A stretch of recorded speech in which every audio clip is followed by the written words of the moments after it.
There are multiple ways to launch out an application inside of Windows 11. For example, if you want to open up this recycle bin, simply double click right here and it opens up that out.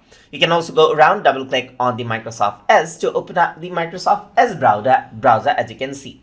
On the bottom hand side, you can see that there's different options and these icons are applications. So if I were to click on Microsoft Store right here, it opens up Microsoft Store. Click on this to close the application, and over here you can see that you can click on the File Explorer and it opens up the File Explorer.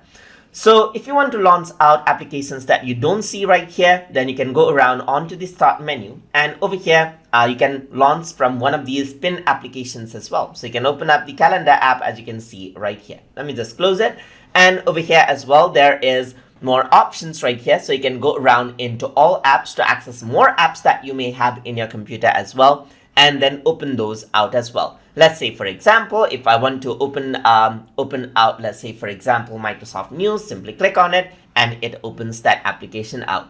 And that is how you can launch out application from Microsoft Windows 11. So I hope you guys learned something as always. And as always, please like, comment, share, and subscribe.